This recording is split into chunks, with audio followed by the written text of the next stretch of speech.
فضیل بن ایاز ایک مشہور زاہد ہیں، ان سے تواضع کے بارے میں پوچھا گیا کہ تواضع کیا ہے، متواضع شخص کون ہوتا ہے؟ تو انہوں نے کہا یخضع للحق، جو حق کے لیے جھک جائے، یعنی سچ بات سامنے آئے تو مان جائے، وینقاد لہ، اور اس کی اطاعت کرے، ویقبلہ، اور اس کو قبول کر لے، ممن قالہ، اس سے جو اسے کہہ رہا ہو۔ حق بات، سچ بات، درست بات خواہ کوئی بھی کہہ رہا ہو، اس کو قبول کر لے، کیونکہ وہ کیا ہے؟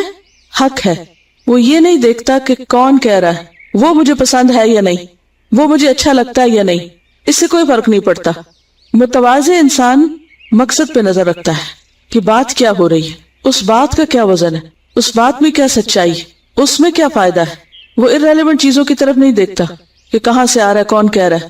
اور پھر نہ صرف یہ کہ حق کے آگے جھک جانا، اس کو مان لینا، بلکہ پھر اس پر عمل بھی کرنا، اپنا رویہ بھی اس کے مطابق بدل لینا، اسی کا نام تواضع ہے۔ جنید بن محمد کہتے ہیں، جنید بغدادی کا نام بھی مشہور ہے، سنا ہوگا آپ نے، وہ کہتے ہیں کہ تواضع ہے خفض الجناح ولین الجانب واخفض جناحک للمؤمنین، جیسے کہ نبی صلی اللہ علیہ وسلم کے لیے آیا ہے قرآن مجید میں۔ تو اسی طرح عام بندوں کے لیے بھی کیا حکم ہے؟ خفض الجناح، کہ بندوں کے ساتھ کیسا معاملہ کرے؟ نرمی کا معاملہ کرے، جھک کے کرے۔ ولین الجانب، لین ہوتا ہے نرمی، لین سے، ما قطعتم من لینۃ، کھجور کے درخت کی وہ شاخیں جو نئی نئی ہوتی ہیں، نرم ہوتی ہیں۔ ولین الجانب، جانب کہتے پہلو کو، یعنی نرم پہلو والا۔ مراد اس سے کیا ہے کہ جب وہ کسی سے ملے، کسی سے معاملہ کرے تو اس کے معاملے میں کیا ہو؟ نرمی ہو۔ مثلا نبی صلی اللہ علیہ وسلم منافقین کے ساتھ کس طرح کا معاملہ کیا کرتے تھے؟ مومنوں کا مومنوں کے ساتھ معاملہ، اس کے بارے میں بھی قرآن مجید نے ہمیں واضح راہ بتائی ہے۔ اذلۃ علی المؤمنین عزۃ علی الکافرین رحماء بینہم، یہ تو مومن کا مومن کے ساتھ معاملہ ہے۔ لیکن نبی صلی اللہ علیہ وسلم مومنین کے علاوہ منافقین، جن کے نام وحی کے ذریعے آپ کو بتا دیے گئے تھے، جن کی حقیقت آپ جانتے تھے، آپ سے چھپے ہوئے نہیں تھے، ان کے ساتھ کیا رویہ اختیار کرتے تھے؟ عبداللہ بن ابی نے جس طرح ستایا تھا، اور جب وہ مدینہ واپس آ رہے تھے آپ صلی اللہ علیہ وسلم، اور اس کا بیٹا اپنے باپ کو داخل نہیں ہونے دے رہا تھا، تو اس وقت صرف آپ کی اجازت سے وہ داخل ہو سکا تھا۔ جنگ تبوک میں نہ جانے والے، پیچھے رہنے والے، کام نہ کرنے والے، نبی صلی اللہ علیہ وسلم جب جنگ کر کے واپس آئے تو انہوں نے آ کر کیا بہانے کیے؟ یعتذرون الیکم اذا رجعتم الیہم، جب تم واپس لوٹو گے تو یہ تمہارے پاس بہانے کرتے ہوئے آئیں گے۔ اللہ سبحانہ وتعالیٰ فرما رہے ہیں کہ آپ ان سے کہہ دیجئے کہ تم مت بہانے کرو، اللہ نے تمہاری خبریں ہم کو بتا دی ہیں۔ قد نبأنا اللہ من اخبارکم وسیر اللہ عملکم، اللہ تمہارا عمل دیکھے گا۔ لیکن کیا آپ نے ان کے عذر قبول کیے یا نہیں کیے؟ کیے تھے نا، ظاہر پہ معاملہ کیا تھا نا۔ انہوں نے جو کچھ کہا آپ کو معلوم تھا یہ سراسر جھوٹ کہہ رہے ہیں، یہ سب غلط باتیں کر رہے ہیں، یہ دھوکہ دے رہے ہیں، لیکن اس کے باوجود آپ نے کیا کیا؟ خاموشی سے ان کی باتیں سن لی، مان لیا، کرتے جاؤ۔ اس کے برعکس وہ مومن، تین مومن جنہوں نے سچی بات کہی اور پھر اس سچائی کے عوض ان کو ایک سزا بھی بھگتنا پڑی جو ان کی تربیت اور اصلاح کے لیے تھی، اور ان کے ذریعے باقی سب کی تربیت بھی، کہ جہاں ڈسپلن کی ضرورت ہو، سختی کی ضرورت ہو، وہاں سختی بھی ہو سکتی ہے، لیکن عام رویے میں اور معاملے میں کیا ہے؟ نرمی، اور ہر ایک کے ساتھ اچھا معاملہ، بد اخلاقی کا نہیں۔ تو لین الجانب ہونا ہر ایک کے لیے، اور خفض الجناح خاص طور پر اپنے ساتھیوں کے لیے۔ اس کو اپنی مثال سے دیکھیے کیسے کریں گے۔ اگر گھر کی زندگی میں آپ دیکھیں تو گھر میں جو بھی افراد رہتے ہیں، بعض اوقات ان کے ساتھ آپ کی بہت اچھی انڈرسٹینڈنگ ہوتی ہے، بعض اوقات نہیں ہوتی۔ خاندان میں، برادری میں، ایکسٹینڈیڈ فیملی میں دونوں طرح کے لوگ ہوتے ہیں نا، کچھ سے آپ کی بڑی دوستی ہوتی، کچھ سے آپ کی نہیں بنتی۔ تو ایسے موقع پر کیا کریں گے؟ جن سے بنتی ہے ان کے ساتھ تو آٹومیٹیکلی اچھا ہی رہتا ہے انسان، کیونکہ وہ آپ کے لیے اچھے ہوتے ہیں، آپ ان کے لیے اچھے، لیکن ان کے ساتھ بھی اچھا سلوک جو آپ کو اچھے نہ بھی لگتے ہو، لین الجانب ہونا۔ اس کی جزا کیا ہے؟ نبی صلی اللہ علیہ وسلم نے فرمایا الا اخبرکم، کیا میں نہ خبر دوں تم کو، بمن یحرم علی النار، کہ کون آگ پر حرام ہے، او بمن تحرم علیہ النار، یا آگ اس پر حرام ہے، علی کل قریب ہین سہل، تحرم علی کل قریب ہین سہل، کیا معنی قریب؟ جو قریب قریب رہتا ہو، جو لوگوں سے مل جل کر رہے، دور دور نہ بھاگے، کیا کرے؟ مل جل کر رہے. حین عاجز مزاج ہو, متواضع ہو. حین کا معنی بھی متواضع ہوتا ہے نا. وعباد الرحمن الذین یمشون علی الارض ہونا سہلا, آسان, جس سے معاملہ کرنا آسان ہو, مشکل نہ ہو, جو آپ کی بات سمجھے اور آپ اس کی سمجھے, جس کے ساتھ چلنا آسان ہو. ایسا شخص آگ پر حرام ہے اور آگ اس پر حرام ہے. تواضع کے بارے میں ابن عطا کہتے ہیں قبول الحق ممن کان, حق قبول کر لینا جس کی بھی طرف سے ہو. والعز فی التواضع, عزت تواضع میں ہے. فمن طلبہ فی الکبر, جو اسے کبر یا تکبر میں تلاش کرے گا. کس کو؟ عزت کو, کہ دھوس جما کے بڑا بننا چاہے. فہو کتطلب الماء فی النار, تو وہ ایسا ہی ہے جیسے کوئی آگ سے پانی مانگے. آگ سے پانی نکالنا یا آگ سے پانی چاہنا یہ ہو نہیں سکتا. اللہ نے ایسا رکھا نہیں. اللہ نے کیا قانون بنایا؟ من تواضع للہ رفعہ اللہ, بلندی اس کو نصیب ہوگی جو جھکے گا, جس کے اندر تواضع ہوگی, نرمی ہوگی, عاجزی ہوگی. ابراہیم بن شیبان کہتے ہیں الشرف فی التواضع والعز فی التقوی, شرف بزرگی تواضع میں ہے, بزرگی تواضع میں ہے. یعنی بڑا کون ہوتا ہے؟ جو لوگوں کے ساتھ عاجزی سے ملاقات کرے. والعز فی التقوی, اور عزت تقوی میں ہے. ان اکرمکم عند اللہ اتقاکم, اللہ کے نزدیک سب سے عزت والا وہ ہے جس کے دل میں سب سے زیادہ اللہ کا ڈر ہے. یہ کیسے ہوتا ہے؟ یہ کیسے ممکن ہے؟ تقوی میں عزت کیسے؟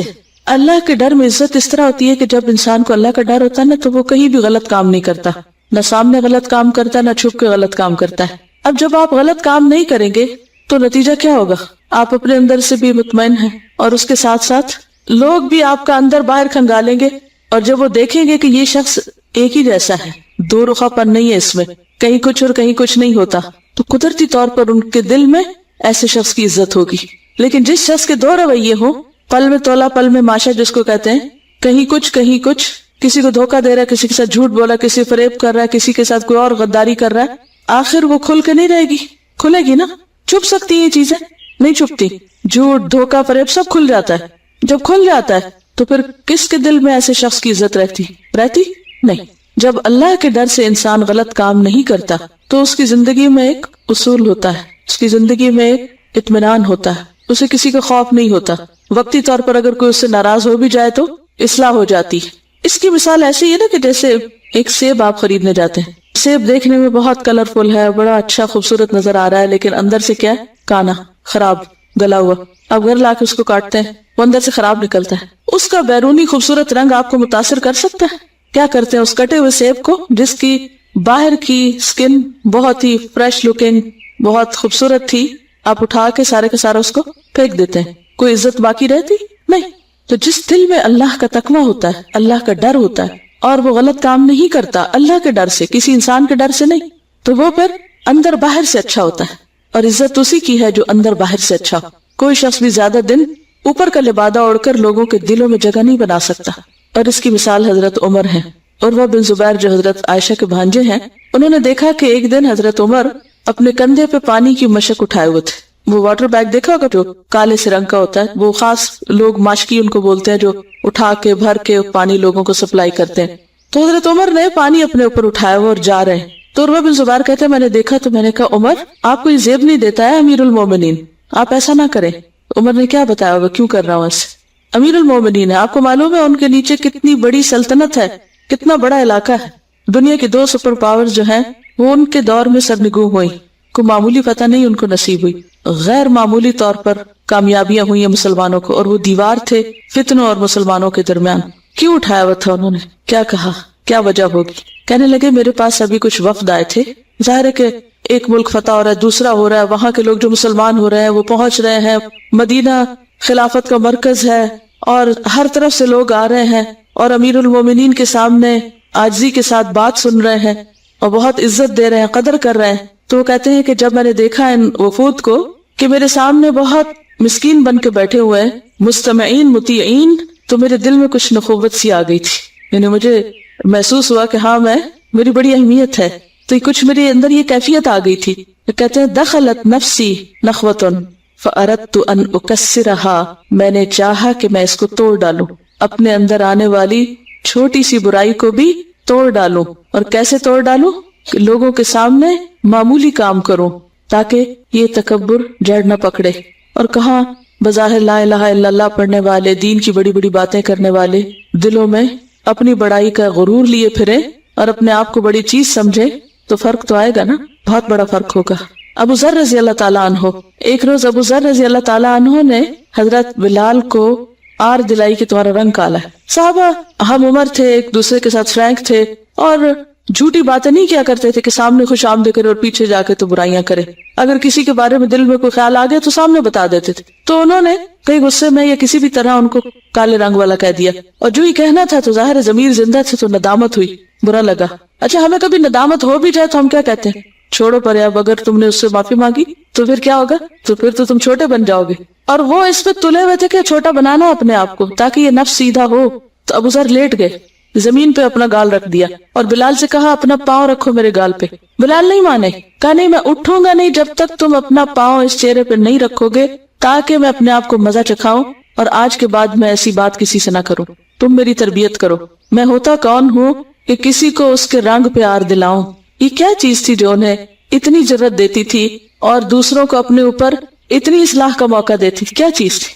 تقویٰ تھا نا، اللہ کا ڈر تھا، اور ان کو پتا تھا کہ رائی کے دانے برابر بھی تکبر ہوا تو جنت میں نہیں جا سکتے۔ انہیں ہر وقت اپنے آپ کا خوف لگا رہتا تھا۔ ہم سب سے زیادہ اپنے بارے میں مطمئن رہتے ہیں، ہم بہت اچھے ہو گئے، قرآن پڑھ لیا، بہت تربیت ہو گئی ہماری، ہم بہت کچھ جان چکے ہیں، اور لوگوں کو نہیں پتا دین کیا ہوتا ہے، ہمیں تو سب پتا چل چکا ہے۔ نبی صلی اللہ علیہ وسلم کی عاجزی کی کچھ مثالیں کل میں نے آپ کے سامنے رکھی تھی کہ کس طرح آپ صلی اللہ علیہ وسلم اپنے گھر میں، اپنے ساتھیوں میں کس طریقے سے رہتے تھے، اور کتنی عملی مثالیں ان کے سامنے تھی تواضع کی۔ ایک دفعہ ایک شخص آپ صلی اللہ علیہ وسلم سے ملاقات کرنے کے لیے آیا اور آپ کو دیکھ کر رعب نبوت سے کانپنے لگا، کیونکہ آپ کا رعب بہت تھا۔ آپ وہ حدیث آتی ہے نا کہ نصرت بالرعب مسیرۃ شہر، ایک مہینے کی مسافت تک مجھے رعب دیا گیا، یعنی لوگ آپ سے خوف زدہ ہوتے تھے، یہ نہیں کہ آپ سخت مزاج سے تو اس لیے لوگ خوف زدہ ہوتے تھے، ویسے ہی رعب تھا۔ تو وہ کانپنے لگا۔ آپ نے فرمایا گھبراؤ نہیں، میں بادشاہ نہیں ہوں، ایک قریشی عورت کا بیٹا ہوں جو سوکھا گوشت پکا کر کھایا کرتی تھی، یعنی میرے باپ کو بہت بڑی چیز نہیں تھے، معمولی لوگ تھے۔ میری ماں سوکھا گوشت پکاتی تھی۔ سوکھا گوشت کب پکایا جاتا ہے؟ جب تازہ نہ ہو۔ تازہ کیوں نہ ہو؟ افورڈ نہیں کر سکتے، اویلیبل نہیں ہے، اتنی فیسلٹیز نہیں ہے۔ یہ اللہ کے پیغمبر ہیں۔ عام لوگوں کا حال کیا ہوتا ہے کہ کچھ بھی نہ ہو، کوئی عزت شرف نہ ہو خاندان میں تو جھوٹی بنا لیتے، وہ دعوے کریں گے کہ جو زیبی نہیں دیتے۔ جس دن آپ صلی اللہ علیہ وسلم کے بیٹے ابراہیم رضی اللہ تعالیٰ عنہ نے وفات پائی، اتفاق سے اسی دن سورج گرہن لگا۔ لوگوں نے سمجھا کہ حضور صلی اللہ علیہ وسلم کے صدمے کا اثر سورج پر بھی ہوا، یعنی آپ کا دل غمگین ہے تو سورج بھی گہنا گیا ہے۔ بعض اوقات ایسے ہوتا ہے نا کہ ہم کہتے ہیں کہ اچھا آج فلاں واقعہ ہو گیا، اس لیے لگتا ہے ساری فضا بھی ایسی ہی ہو گئی۔ حضور صلی اللہ علیہ وسلم نے سنا تو لوگوں کو مسجد میں جمع کیا اور فرمایا لوگوں، کسی کی موت سے سورج یا چاند میں گرہن نہیں لگتا، یہ اللہ کی قدرت کی ایک نشانی۔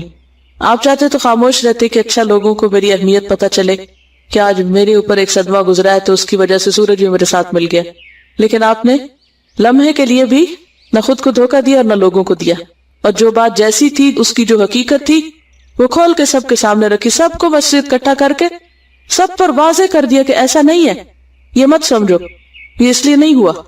یہ بھی تواضع کی ایک مثال ہے نا، کہ ایسی چیزیں کہ جس سے ایک بنی بنائی بڑائی کا تصور قائم ہو سکتا ہے اور اس موقع سے فائدہ اٹھایا جا سکتا ہے۔ آپ نے اس موقع سے فائدہ نہیں اٹھایا کیونکہ ان کو پتا تھا کہ اس بات کی حقیقت کچھ نہیں۔ تو کبر کیا ہوتا ہے؟ خلاف حقیقت بات، یہ بات کچھ اور ہے، آپ اسے کچھ اور بنا کے پیش کر رہے ہیں۔ آپ کی ایک اونٹنی کا نام ازبا تھا، وہ بہت تیز رفتار تھی، کوئی جانور اس سے آگے نہیں بڑھ سکتا تھا۔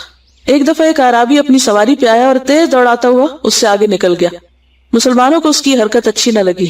یہ ایسے ہی نا کہ جیسے آپ کسی گاڑی پہ جا رہے ہیں تو کوئی اور گاڑی آئے اور آپ کے آگے نکل جائے تو اس سے کیا فیلنگ ہوتی، اور خاص طور پر اگر ایک خاص انداز میں کوئی آپ کو اوورٹیک کرے۔ ویسے تو بہت سی گاڑیاں آگے نکلتی رہتی، لیکن بعض اوقات ایسے ہوتے ہیں جب پتہ چلا کہ دوسرے نے مقابلے میں جان بوجھ کے آپ کو لیٹ ڈاؤن کرنے کے لیے ایسا کیا ہے تو ناگوار محسوس ہوتا ہے۔ مسلمانوں کو یہ بات اچھی نہیں لگی۔ حضور صلی اللہ علیہ وسلم نے مسکرا کے فرمایا خدا اگر کسی کو اونچا اٹھاتا ہے تو نیچا بھی دکھاتا ہے، یعنی یہ اونٹنی اگر آج تک سب سے آگے تھی تو اللہ نے اس کو نیچا بھی کیا۔ دیکھو بڑائی تو صرف اللہ کے لیے، باقی تو ہر وہ چیز جو اونچی جاتی ہے اسے نیچے جانا ہی جانا ہے، اور سب سے بڑی چیز انسان کی موت اور قبر جو اس کی منتظر ہے، زمین اس کو اپنے اندر سمیٹ لینے کے لیے، جو ساری بڑائیوں کو ختم کر دے گی۔ مسجد قباء کی تعمیر، مسجد نبوی کی تعمیر آپ سب نے پڑھا ہوگا کہ اس میں آپ صلی اللہ علیہ وسلم کس طرح سب کے ساتھ مل کر گارا، مٹی، پتھر جو بھی اٹھانا تھا سب مزدوروں کی طرح اٹھا رہے تھے۔ یہ بھی تواضع کی ایک قسم تھی۔ ایک سفر میں صحابہ کرام نے بکری ذبح کی، اس کو پکانے کے لیے آپس میں کام بانٹ لیے، کون کیا کرے گا۔ آپ نے فرمایا میں جنگل سے ایندھن لاؤں گا، یعنی میں ایندھن اکٹھا کر کے لاؤں گا۔ صحابہ نے عرض کی یا رسول اللہ صلی اللہ علیہ وسلم، ہمارے ماں باپ آپ پہ قربان، آپ تشریف رکھیں، ہم سب کام کر لیں گے۔ فرمایا مجھے یہ پسند نہیں کہ میں تم میں سے اپنے آپ کو ممتاز کر لوں، یعنی بڑا بن کے بیٹھ جاؤں، کہ ہم سب مل کے کام کریں گے۔ یہ بھی کیا ہے؟ آپ کے تواضع کی مثال۔ غزوہ بدر کے اسیروں میں آپ کے چچا بھی تھے، حضرت عباس۔ قیدیوں کی رہائی کے لیے زر فدیہ طے پایا، پیسے لیے جانے تھے نا، سورۃ انفال میں ذکر آتا ہے اس کا۔ تو بعض انصار نے حضور صلی اللہ علیہ وسلم سے عرض کیا یا رسول اللہ صلی اللہ علیہ وسلم، آپ اجازت دیں تو ہم اپنے بھانجے عباس کو فدیہ لیے بغیر رہا کر دیں۔ آپ نے فرمایا نہیں، 1 درہم بھی معاف نہ کرو، یعنی اس وجہ سے کہ میرے چچا ہیں، 1 درہم بھی معاف نہ کرو، جو حق بنتا ہے پورا لو۔ اور وہ قبیلہ بنو مخزوم کی عورت جس نے چوری کی تھی اور پھر اس کی سفارش کے لیے حضرت فاطمہ سے کہا گیا تھا، تو آپ نے اس موقع پر کیا فرمایا کہ اگر میری بیٹی فاطمہ بھی چوری کرتی تو وہ اس کا بھی ہاتھ کاٹ ڈالتا۔ یہ بھی تواضع ہی کی ایک مثال ہے۔ غزوہ بدر میں مسلمانوں کے پاس جانور کم تھے سواری کے لیے، ہر 3 آدمیوں کے لیے 1 اونٹ تھا، اور لوگ باری باری چڑھتے، باری باری اترتے، یعنی فاصلے طے کرنے کے لیے ہر ایک کی ٹرن ہوتی، ٹرن بائی ٹرن سوار ہوتے اور پھر پیدل چلتے ساتھ ساتھ۔ تو نبی صلی اللہ علیہ وسلم بھی اپنی باری پر اونٹ پہ چڑھتے اور پھر اتر کر پیدل چلنے والوں کے ساتھ شریک ہو جاتے۔ صحابہ نے عرض بھی کیا کہ آپ اونٹ پہ تشریف رکھیں۔ آپ نے فرمایا میں تم سے کم پیادہ پا نہیں چل سکتے، نہیں مجھے بھی پیدل چلنا آتا ہے، اور نہ تم سے کم ثواب کا محتاج ہوں، مجھے بھی ثواب چاہیے۔ یعنی ایسا نہیں کہ میں معذور ہوں، میں چل نہیں سکتا، میں چل سکتا ہوں اور میں چلوں گا۔